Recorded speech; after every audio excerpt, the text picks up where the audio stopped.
Show में शोर के 14वें एपिसोड की शुरुआत में हम देखते हैं अपने दोस्तों के साथ थाई रेस्टोरेंट में खाना खाने के लिए आया हुआ था। लेकिन तभी उसकी कल एक वेटर को बुलाती है।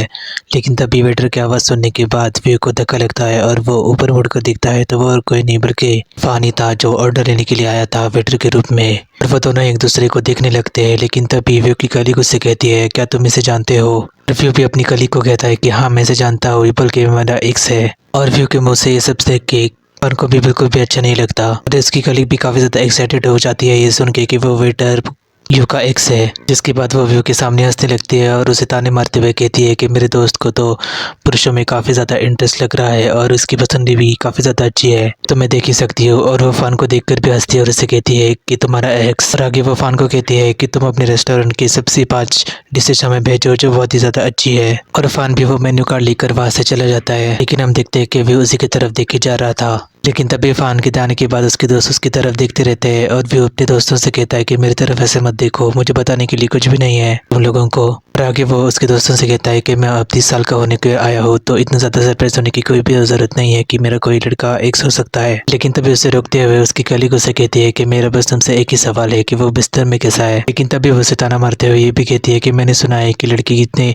अच्छे होते हैं दिखने में, वो बेड के में इतने ही खराब भी होते हैं। लेकिन तभी उस लड़की का बॉयफ्रेंड उसे टोकता है और उससे कहता है कि तुम ऐसे बातें क्यों कर रही हो। लेकिन तभी उन दोनों को झगड़ता हुआ देखकर फिर उनसे कहता है कि मैं बाहर जा रहा हूँ स्मोक करने के लिए। और आगे हम देखते हैं कि फ़ान वॉशरूम में आ जाता है। लेकिन तभी वो वहाँ पर व्यू को देखकर चौंक जाता है जो वहाँ पर स्मोक कर रहा था। लेकिन तभी आगे हम देखते हैं कि वो अपने पॉकेट से उसका सिगरेट का पाउच निकाल लेता है और आगे आकर व्यू को वो सिगरेट ऑफर करता है। और उससे वो सिगरेट देते हुए फ़ान उससे कहता है कि मैं जानता हूँ कि तुम्हें ये पसंद है। लेकिन तभी हम देखते हैं कि वो उसका सिगरेट उसके मुंह में डाल देता है और उसका सिगरेट उसके मुंह में से निकाल कर अपने मुंह में रख देता है। लेकिन तभी व्यू को याद आता है कि कैसे पहली मुलाकात में उसने माचिस से उसे सिगरेट जला के हुए दिया था। और फ़ान भी उसी की तरह फिर से अपने पॉकेट से माचिस निकालता है और उसके सिगरेट को जला देता है। लेकिन तभी आगे फ़ान उसे ताना मारते हुए कहता है कि तुम यहाँ पर मेरा इंतजार कर रहे हो। लेकिन व्यू उसे कहता है कि तुम्हारा मतलब क्या है। फ़ान उससे फिर से ताना मारते हुए कहता है कि मैं देख ही सकता हूँ कि तुम यहाँ पर 6 मिनट से ज़्यादा समय तक हो और मैं देख ही सकता हूँ कि तुम यहाँ पर बाथरूम करने के लिए नहीं आए हो क्योंकि बहुत देर तक तुम यहाँ पर रुके हुए हो और इसका मतलब यही होता है कि तुम यहाँ पर मेरा इंतजार कर रहे हो। लेकिन तभी ये उससे कहता है कि तुमने तो मुझसे कहा था कि तुम एक फार्मा कंपनी में जॉब कर रहे हो, तो फिर ये क्या है? अभी तुमने एक वेटर का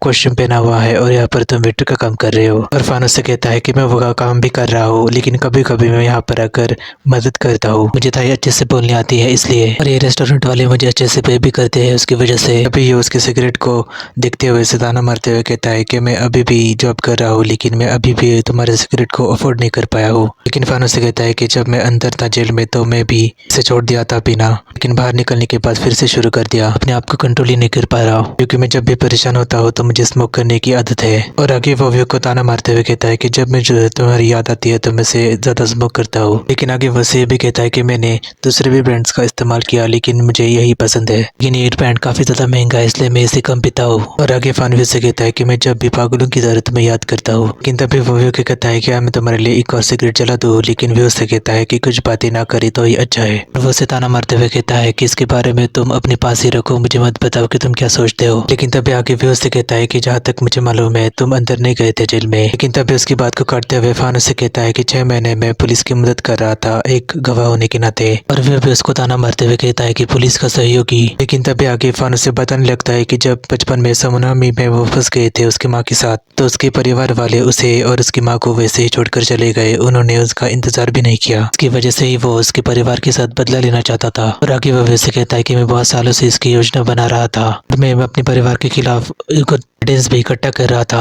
और आगे वो वैसे ये भी कहता है कि हाँ ये भी बात सच है कि मैंने मेरे परिवार की सारी गंदी कामों में हेल्प भी करी, लेकिन मैंने थाईलैंड में काफ़ी ज़्यादा योजनाओं के साथ भी काम किया और मैं थाई कोर्ट को भी ज़्यादा अप्रोच किया और उन्होंने मुझे उनका गवाह बना लिया इस सब के खिलाफ उनको प्रूफ देने के लिए। लेकिन तभी आगे फ़ान को बात सुनने के बाद फिर उसकी सिगरेट पहुंचा देता है और उसे ताने मारते हुए कहता है कि तुमने टिया टिंग की मदद करने के लिए उसके लिए मेडिकल फंड्स भी उठाए थे, आखिर तुम क्या योजना बना रहे हो। लेकिन फान उसकी बात को काटते हुए उससे कहता है कि मैं उनकी पैसों को हाथ भी नहीं लगाऊंगा जो मैंने टियाटिन के लिए रखा हुआ है। भले ही आज मेरे पास कुछ भी नहीं है लेकिन फिर भी मैं उन पैसों को हाथ नहीं लगाऊंगा व्यू, मैं सच बोल रहा हूँ। और आगे वो उससे कहता है कि मैं अपनी परिवार की पैसों को यूज नहीं करना चाहता, इसलिए उससे छुटकारा पाने के लिए मैंने वो मेडिकल फंड उठाया टियाटिन के नाम पे, और आज मैं अपना खर्चा उठाने के लिए साफ तरीके से पैसा कमा रहा हूँ। और अभी तो मैं छोटे पैसे कमाने के लिए भी काम ढूंढ रहा हूँ। आगे वो वैसे कहता है कि मैंने किसी पर भी भरोसा नहीं किया और मैंने सारी नौकरियां खुद से ही की है ढूंढकर। और आगे वो को उसकी मोबाइल में से तस्वीर दिखाता है जो उसे अवार्ड दिया गया था एक अच्छा कर्मचारी होने के नाते एक जॉब करने के लिए। और आगे वो वैसे कहता है कि इसके लिए मैंने 6 महीने मेहनत की थी, लेकिन तभी वो उस फोटो को देखकर फिर से कहता है कि काफी ज्यादा मूर्खतापूर्ण है ना। शून्य से शुरुआत करना जितना कठिन है मैंने उतना कठिन सोचा नहीं था। लेकिन तभी आगे वो उसे भी कहता है कि जिस चीजों से मैं पहले नफरत करता था अभी मैं उन्हीं के लिए तरस रहा हूँ। लेकिन तभी आगे वो व्यू को चिढ़ने लगता है और उसे कहता है कि मैंने सोचा था कि मैं तुमसे बात कर लूँ लेकिन मुझे लगा कि तुम्हें परेशानी होगी इसलिए मैंने तुम्हें कांटेक्ट नहीं किया। व्यू भी उससे झटक देता है और उसे कहता है कि तुम आगे ये सही करते रहो, यही टक के, और वह वहाँ से चला जाता है। और फान भी व्यू की सिगरेट को देखता रहता है। और आगे हम देखते हैं कि उसके दोस्तों के साथ खाना खाने के बाद व्यू बाहर जाने लगता है, लेकिन तभी फान उसकी तरफ देखता है जब वो वहाँ से बाहर निकलने ही वाला था। लेकिन तभी व्यू की नजर फान के ऊपर जाती है और वो रुक जाता है और दिखता है कि फान को एक आदमी डांट रहा था, लेकिन तभी वो उसे टिप भी देता है, लेकिन देते हुए नोट नीचे फेंक देता है और फान से कहता है कि इसे नीचे से उठा लो। आगे वो गेस्ट से ताना भी मारता है कि तुम वेटर बनने के लिए काफी ज्यादा ऊंचे और ताकतवर हो। लेकिन तभी वो देखता है कि फान वो नोट नीचे से उठा देता है, लेकिन तभी वो को उसकी कलीग दोस्त पुकारती है और वह वहाँ से चला जाता है। और आगे रात को हम देखते हैं कि व्यू टियाटिन को सुलाने लगता है, लेकिन तभी उसके पेट में दर्द होता है और वो अपने ड्रॉअर में से उसकी पेट की दवाइयाँ निकालने लगता है, लेकिन तभी वो देखता है कि दवाइयाँ खत्म हो गई थी, लेकिन उसके पेट में दर्द हो ही रहा था, जिसकी वजह से वो कोट में पहनकर बाहर निकलता है। लेकिन तभी फान आकर उसे रोक लेता है। वो उसे देखकर चौंक जाता है और उससे कहता है कि तुम यहाँ पर क्या कर रहे हो इतनी रात को, क्या तुम मुझे देखने के लिए आए हो क्या? लेकिन फान उसे कहता है कि नहीं, मैं तुम्हें देखने के लिए नहीं आया। और वो उसे गुस्से से कहता है कि फिर तुम यहाँ पर क्यों आए हो? और फान उसे कहता है कि रेस्टोरेंट में मैंने ये बात नोटिस की कि तुम्हारी आंखों के नीचे काफी ज्यादा काले धब्बे हो गए थे, तो मुझे समझ में आया कि तुम्हारी तबीयत ठीक नहीं है, इसलिए मुझे तुम्हारी चिंता हो रही थी, इसलिए मैं यहाँ इंतजार किया तुम्हारा। वो उसे कहता है कि तुम यहाँ पर कितनी देर से रुके हुए हो? और फान उसे कहता है कि आमतौर पर मैं यहाँ पर तब तक रुकता हूँ जब तक तुम्हारी घर की रोशनी बुझ नहीं जाती है। और वो चौंक जाता है और उसे कहता है कि आमतौर पर। लेकिन तभी फान उसे कहता है कि तुम कहाँ पर जा रहे हो इतनी रात को, देर हो गई है अभी। वो उसे कहता है कि मैं ठीक हूँ, लेकिन फान उसे रोकते हुए कहता है क्या तुम्हें सच मुझे लगता है कि तुम ठीक हो? लेकिन वो फिर से उसका हाथ झटक देता है। लेकिन तब भी वो देखता है कि जब वो आगे जाने लगता है तभी उसके पेट में फिर से दर्द होने लगता है। वो उसके करीब आकर उसे कहता है कि आखिर तुम्हारे साथ चल क्या रहा है, तुम्हारे पेट में दर्द हो रहा है बहुत ज्यादा। लेकिन तभी फान उसे उठा लेता है और उसे कहता है कि मैं तुम्हें अस्पताल लेकर जा रहा हूँ। लेकिन वो उसे कहता है कि ऐसे मत करो, मैं दवाइयाँ खरीद लूंगा जिसके बाद मैं ठीक हो जाऊंगा।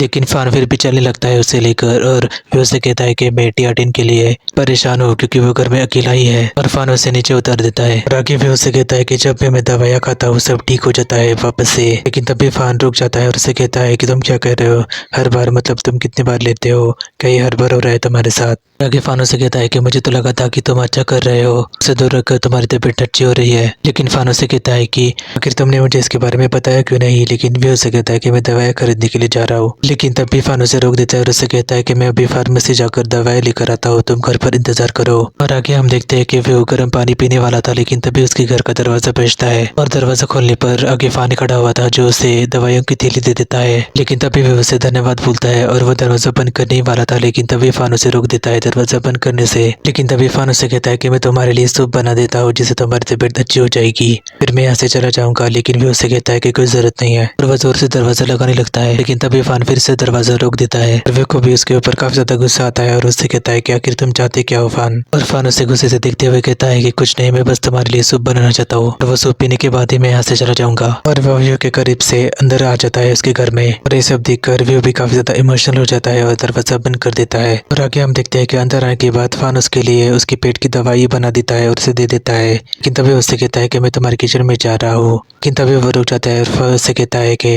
हमारा किचन की सौर है और भी उसे बता देता है और उसका दिया हुआ काढ़ा पी लेता है। लेकिन तभी आगे वो ऐसे भी कहता है कि मैंने क्या कर दिया, जी शिलोंग तुमने फिर से गलती कर दी, तुमने एक भेड़िया को फिर से अपने घर के अंदर आने की अनुमति दे दी। लेकिन तभी आगे हम देखते हैं कि उसके घर की लाइट बंद होती है और अंदर से फान एक केक लेकर आता है और आने के बाद वो शिव से कहता है कि शिलोंग आज तुम्हारा जन्मदिन है, तुम्हें जन्मदिन की बहुत बहुत शुभकामनाएं। लेकिन आज तो तुम्हारा पेट खराब है। लेकिन तब भी वो उसके करीब आकर उससे कहता है कि तुम केक तो नहीं खा सकते, लेकिन बस में मोमबत्ती बुझा दो। लेकिन तभी उसकी तरफ से केक रखकर फानो से कहता है कि अपनी इच्छा बताओ और ये मोमबत्ती बुझा दो। लेकिन तभी हम देखते हैं कि वे उसके दूर हो जाता है और खड़े रहकर गुस्से से अपने कमरे की लाइट ऑन कर देता है। और आगे वो फान से कहता है कि मुझे अपना जन्मदिन पता नहीं है और मैं कभी भी अपना जन्मदिन सेलिब्रेट नहीं करता हूँ। लेकिन तभी फानो से कहता है कि मुझे ये बात पता है। लेकिन तभी वो उसे भी कहता है कि हमने पहले से ही ये दिन चुना था। लेकिन तभी वो उसके ऊपर गुस्सा हो जाता है और उससे कहता है कि हम दोनों के बीच में एक समझौता हुआ है। और वो दरवाजा खोल देता है।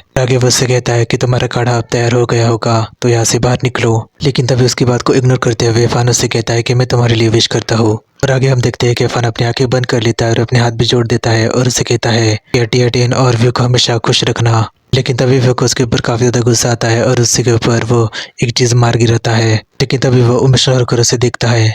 फन भी विश मांगने के बाद वो मोमबत्ती बुझा देता है। लेकिन तभी फन वहां से उठ जाता है और व्यू के करीब आकर उसे कहता है कि मेरा काढ़ा बना हुआ वो अभी गर्म है, तो जल्दी से पी लेना, तुम्हें आराम मिलेगा। और आगे वो उससे कहता है कि अगर कभी भी तुम्हारे मन में मेरा ख्याल आए या कभी भी तुम्हें मेरी मदद की जरूरत हो तो मुझे बस एक कॉल कर देना, मैं आ जाऊंगा तुम्हारी मदद करने के लिए। और फन दरवाजा बंद करके वहां से चला जाता है। और उसके जाने के बाद हम देखते हैं कि व्यू भी काफी ज्यादा इमोशनल हो जाता है और रोने लगता है। और अगले दिन हम देखते हैं कि व्यू अपनी फार्मेसी में काम कर रहा था। लेकिन तभी वो फान के बारे में सोचने लगता है कि कैसे उसे उस लड़के का फोन आया था जिसने उसे फान का झूठ पकड़ने में उसकी मदद की थी उसके खिलाफ। लेकिन तभी वो उसे बता रहा था कि फान दुर्घटनाग्रस्त हो गया है और वो काफी जल गया था और उसने काफी ज्यादा दुश्मन भी बना लिए हैं। उसकी वजह से वो थाईलैंड से भाग गया है। लेकिन तभी आगे वो कहीं भी बताता है कि मैंने सुना है कि फान चाइना गया है। और आगे वो से कहता है कि जो उसका दोस्त था वो उसका दुश्मन बन गया है, जो उसका दोस्त था वो अब उसका दुश्मन बन गया है और वो अब उसके पीछे चाइना जाएगा।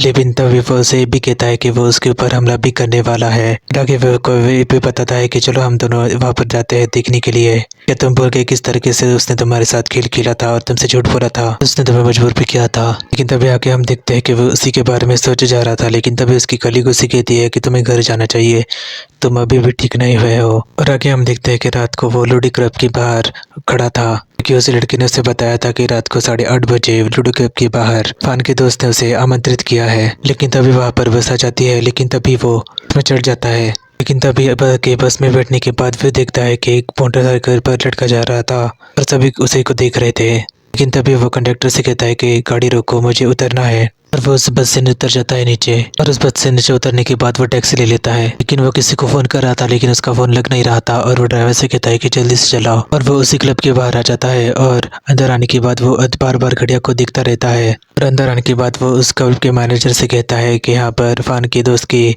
कमरे कहाँ है। और उसका मैनेजर उसे कहता है कि तुम कौन हो। और वो फान का नाम ले लेता है। उसकी वजह से वो मैनेजर भी उसे अंदर जाने देता है। और आगे वो उससे कहता है कि उसी कमरे में सब आपका इंतजार कर रहे हैं। लेकिन तभी वो गुस्से में उस कमरे के अंदर एंटर करता है और फान का दोस्त भी उसे कहता है कि तुम्हारा स्वागत है। लेकिन तभी वो पीछे मुड़कर देखता है कि वहाँ पर वो खड़ा था। और अंदर आने के बाद वो भी अपने मन में कहता है कि फान जो यहाँ पर नहीं है जैसे कि मुझे अपेक्षा थी। लेकिन तभी फान का दोस्त उसे कहता है कि तुम यहाँ पर क्यों आए हो, फान कहाँ पर है। लेकिन तभी वो उससे कहता है कि मैं यहाँ पर अपने एक दोस्त के साथ आया होता, लेकिन मुझे पता चला कि तुम भी यहाँ पर हो तो मैं तुम्हें मिलने के लिए यहाँ पर आ गया। बहुत दिनों से हम दोनों एक दूसरे के साथ नहीं मिले हैं। लेकिन तभी वो अपना फोन दिखता है और उससे कहता है कि मेरा दोस्त मुझे बुला रहा है, मुझे जाना चाहिए। लेकिन तभी फान का दोस्त उसे रोक लेता है और उससे कहता है कि तुम हमारे साथ बिना ड्रिंक के हुए कैसे जा सकते हो। लेकिन तभी उसका दोस्त बड़बड़ाने लगता है और उससे कहता है कि मैंने उसके लिए इतनी बड़ी पार्टी रखी लेकिन वो मुझे इस तरीके से अपमानित कर रहा है। लेकिन तभी वो पीछे मुड़ जाता है और उसके दोस्त से कहता है कि क्या तुमने फान को यहाँ पर आमंत्रित किया है। लेकिन तभी वो उससे कहता है कि तुम्हें तो पता ही है कि मेरे और उसके रिश्ते कैसे है, तो उसके आने से पहले मुझे यहाँ से जाने जाना चाहिए। लेकिन तभी वो दरवाजा खोलने की कोशिश करता है लेकिन वो दरवाजा लॉक था। और वो उसके दोस्त से कहता है कि इससे तुम्हारा क्या मतलब है। लेकिन तभी उसका दोस्त आगे बढ़कर उसे ड्रिंक सर्व करने लगता है और उससे कहता है कि कुछ नहीं, मैं जानता हूँ तुम्हारे और फैन के रिश्ते अच्छे नहीं है। लेकिन तभी आगे वो उसे भी कहता है कि तुम फान को यहाँ पर जल्दी से क्यों नहीं बुला लेते फोन करके उसे। आगे वो उसके करीब आकर उससे कहता है कि जब फान भी यहाँ पर आ जाएगा तो वो तुम्हारा और उसका झगड़ा मिटा देगा। लेकिन तभी वो उसे ताना मारते हुए कहता है कि तुम हम दोनों के बीच में शांति दूत का काम करोगे, लेकिन मुझे माफ करना, मेरे पेट में काफी ज्यादा दर्द हो रहा है तो मैं यहाँ से जाना चाहूंगा, उसके कारण मैं शराब भी नहीं पी सकता। लेकिन आगे वो उसे भी कहता है कि फान को मैं ऐसे ऑर्डर नहीं दे सकता यहाँ पर आने के लिए, हम दोनों ने काफी समय एक दूसरे से बातचीत नहीं की है। लेकिन तभी वो उसे ताना मारते हुए कहता है कि अगर फान चुपना चाहता है तो मैं उसे आमंत्रित करूंगा। और आगे वो वैसे कहता है कि तुम दरवाजे को पकड़े हुए हो, चलो मेरे साथ बैठो। लेकिन तभी वैसे कहता है कि मैं तुम्हारे साथ कल भी दिन और ड्रिंक करूंगा, लेकिन अभी मुझे जाने दो, मैं किसी का इंतजार कर रहा हूँ यहाँ पर। लेकिन तभी उसकी बात सुनने के बाद फान का दोस्त उसके ऊपर गुस्सा हो जाता है और उससे कहता है कि तुम्हें क्या लगता है कि तुम यहाँ पर बिना बुलाए आ सकते हो कभी भी, तो अपनी इच्छा से यहाँ से चले भी जाओगे। लेकिन तभी वो अंदर आता है और उससे कहता है कि तुमने यहाँ पर इतने सारे आदमी बुला कर रखे हुए हैं और तुमने यहाँ पर फान भी बुलाया है, तो यहाँ पर तुम करना क्या चाहते हो। लेकिन तभी वो उसे ताना मारते हुए कहता है कि तुम और मैं जानते हैं कि क्या बात है, चलो मुझे बताओ।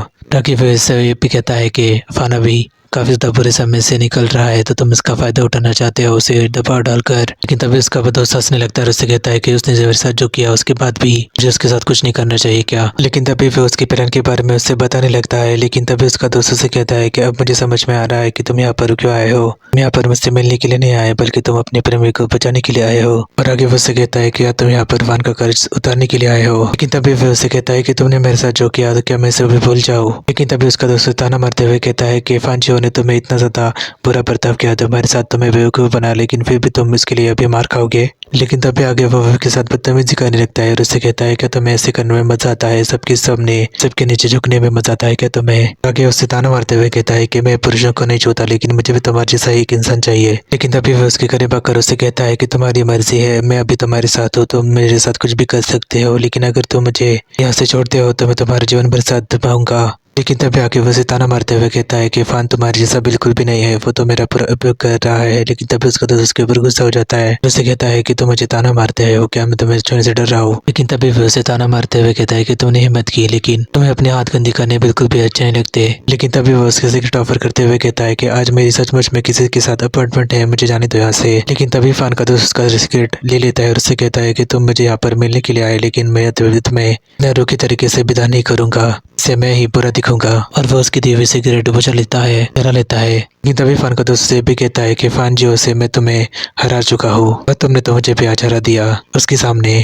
आगे वो उससे कहता है कि मैं तुम्हें 10 मिनट देता हूँ, इसका क्या ख्याल है। लेकिन तभी वो उससे कहता है कि तुम यहाँ पर मुझे सारे आदमियों के साथ कराना चाहते हो क्या। लेकिन उसका दोस्त से कहता है कि नहीं, सिर्फ मैं। और वह एक बंदे को आगे बुला लेता है, उससे कहता है कि बस इसके साथ। और लेकिन तभी फान का दोस्त उससे मारने के लिए उसके करीब आता है, लेकिन तभी वो उसे पकड़ लेता है और उसके आदमियों को वन करता है। आगे हम देखते हैं कि वो उसे मार देता है। कट्टू आगे हम देखते हैं कि वो उसके घर के सामने चल रहा था, लेकिन तब भी वहाँ पर फान भी था और उसे देखकर वो कहता है कि शिलोंग कि तुम्हारे साथ क्या गलत हुआ। लेकिन तभी उसका हाथ पकड़ लेता है और उससे कहता है कि आखिर तुम्हारे हाथ इतने ठंडे क्यों है। फिर उससे कहता है कि मैंने तुम्हें कितनी बार फोन किया, लेकिन तुमने एक बार भी मेरा फोन नहीं उठाया।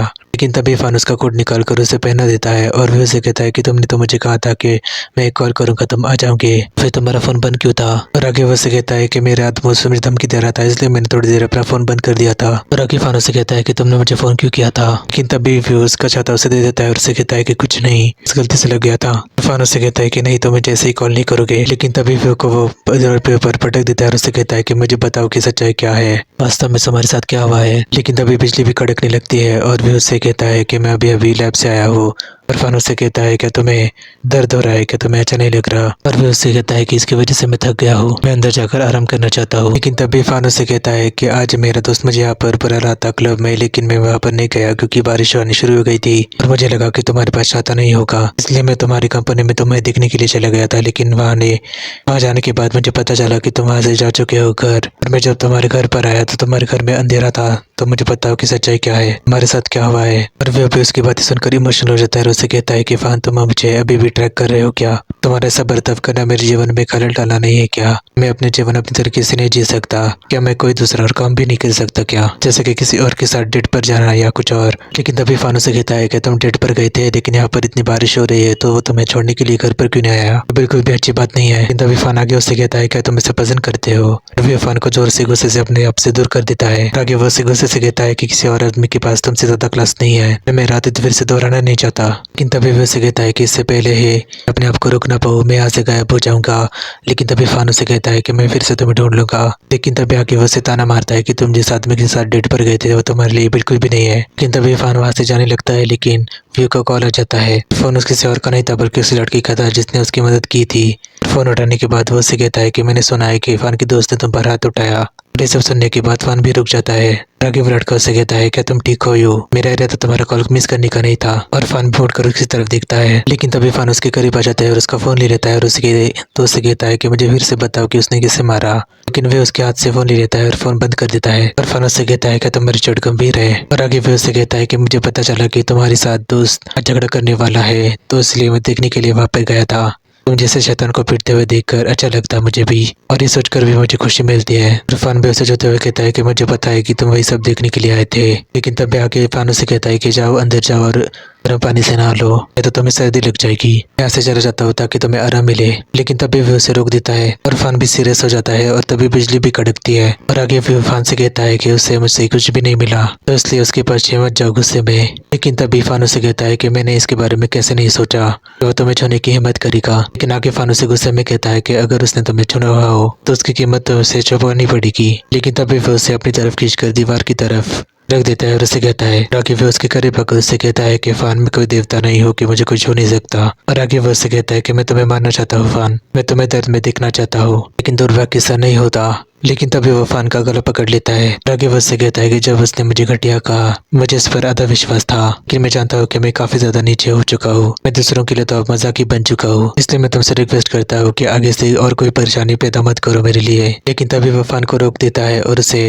रोना आने लगता है। लेकिन तभी फान भी उसे पकड़ लेता है और उसे कहता है कि कोई भी योग्य नहीं है मुझे सजा देने के लिए, मुझे तकलीफ देने के लिए, लेकिन तुम ही हो। आगे फान उसे कहता है कि अगर मुझे चोट पहुंचाने से तुम्हें सांस लेने में मदद लेती है तो मैं खुशी से तुम्हारे साथ अपना पसंद करूंगा, और तुम किसी के लिए भी मजाक नहीं हो व्यू। और आगे फान उसे कहता है कि तुम क्या चाहे वो मैं करूंगा। लेकिन तभी आगे वो उससे कहता है कि अगर तुम्हें कोई और छूता है तो उससे भुगतान करना पड़ेगा। और आगे वो उससे कहता है कि आगे से मैं कोई गलत काम नहीं करूंगा और कोई कानून भी नहीं तोड़ूंगा। लेकिन तभी वो उससे कहता है कि मुझे इस बात से कोई भी फर्क नहीं पड़ता, और वो वहां से जाने लगता है। लेकिन तभी फान उससे कहता है कि मैं तुम्हारी चोटें देखना चाहता हूँ, मैं तुम्हारी चोटों के ऊपर दवाई लगाऊंगा फिर यहाँ से चला जाऊंगा। और वो उसके पीछे पीछे उसके घर के अंदर घुस जाता है। आगे हम देखते हैं कि वो उसके लिए दवाइयाँ तैयार कर रहा था। लेकिन तभी वो टियाटिन के बारे में उससे पूछता है और फिर उसे कहता है कि वो पड़ोसी के घर में है। आगे वो उसे चाय दे देता है ताकि उसे सर्दी न लगे। और आगे वो उससे कहता है कि मैंने तुम्हारे लिए टब में गर्म पानी रखा है, जाओ जाके नहा लो। लेकिन तभी वो उठकर बाथरूम की तरफ जाने लगता है। लेकिन तभी फान भी उसका पीछा करने लगता है और वह रुक जाता है और उससे कहता है कि आखिर तुम कितने देर तक मेरा पीछा करोगे।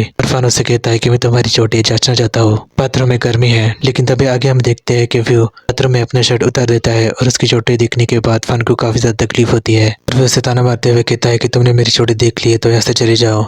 और वो उसके एक बनाए हुए गर्म पानी में जाने लगता है। लेकिन तभी वो गिरने वाला था, लेकिन तभी फान उसे आकर संभाल लेता है। लेकिन तभी फान उसे कहता है कि इतनी चोटें क्यों, तुम्हें दर्द हो रहा है क्या? और भी उसे कहता है कि कोई बात नहीं, सब मेरी गलती के कारण हुआ है। और आगे फान उससे कहता है कि मैंने तुम्हें इतना ज्यादा कष्ट होने दिया, मैं बहुत ही सचमुच में काफी ज्यादा कमीना हूँ। लेकिन तभी आगे वो फिर को छोड़कर रोने लगता है और उससे कहता है कि मेरी वजह से तुम्हें इतनी सारी चोटें आई, मुझे माफ कर दो, यदि मैं यहाँ नहीं होता तो तुम्हें इतना ज्यादा कष्ट नहीं होता। और वह के सर पे ऊपर नजर रखकर रोने लगता है और उससे माफ़ी मांगता रहता है। लेकिन तब भी आगे वह से कहता है कि अगर मैं तुम्हें छोड़ दूँ तो तुम चोट खाना बंद कर दोगे, है ना? मुझे ऐसे जाना चाहिए, मुझे तुमसे दूर जाना चाहिए यूँ। और वह फिर से उसे माफ़ी मांगता है रोते हुए और उसे किस भी करता है। लेकिन तभी वह की तरफ देखकर उसे कहता है कि मैं आज रात पर रुकना चाहूँगा, बस एक ही बार और, ठीक है ना? लेकिन तभी वो रोते हुए उससे माफी मांगने लगता है फिर से। लेकिन तभी वो उससे कहता है कि मुझे तुमसे दूर रहना चाहिए, मुझे यहाँ से जाना चाहिए, और वो भी रोने लगता है। लेकिन तभी हम देखते हैं कि फान दरवाजे के ऊपर आता है। लेकिन तभी वो दरवाजा बंद भी कर दिखा देता है और उसे कहता है कि ठीक है। आगे हम देखते हैं कि वो उसके बेडरूम में सो रहा था और फान भी उसका अपना कोट पहन लेता है और उसे चादर उड़ा देता है और उसे कहता है कि मैं जा रहा हूँ यूँ, और मैं दोबारा नहीं लौटूंगा, मैं कभी भी तुम्हारे सामने नहीं आऊँगा, प्लीज़ अपना ख्याल रखना। और वह फिर से उससे किस करता है। लेकिन तभी वह वहाँ से जाने ही वाला था। लेकिन तभी वह उसे कहता है कि तुम्हारे दोस्त को मारने में जल्दबाजी मत करना, लेकिन अगर तुमने उसे मार भी दिया तो ये सुनिश्चित करना कि वो वापस ना आ सके। और फन भी उससे कहता है कि मुझे पता है, मैं जल्दबाजी में कदम नहीं उठाऊंगा कोई भी। लेकिन तभी आके हम देखते हैं कि वो उठ जाता है और फन से कहता है कि अभी के बारे में, और फन भी उसकी तरफ देखता है, उससे कहता है कि एक दुर्घटना थी, मैं अब इसमें नहीं पढ़ूंगा।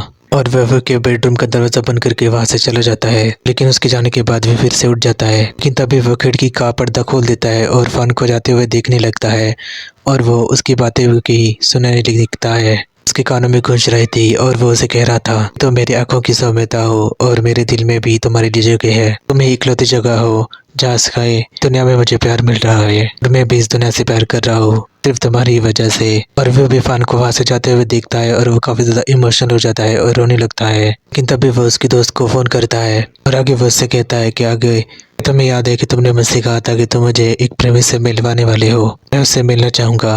लेकिन तभी उसका दोस्त हंसते हुए उसे कहता है कि ठीक है, मुझे लगता है कि तुमने अब अपने अतीत को भुला देने का कोशिश शुरू कर दिया है और इसके लिए अब तुम तैयार भी हो। लेकिन तभी फान को देखते हुए हंस देता है और उसे कहता है, मुझे इस बात का डर लग रहा है कि मैं मेरे अदिति के पास फिर से वापस चले जाऊंगा। और वो फोन रख देता है और रोता रहता है इमोशनल होकर। और तभी टू माय शोर का 14वां एपिसोड वहीं पर खत्म हो जाता है।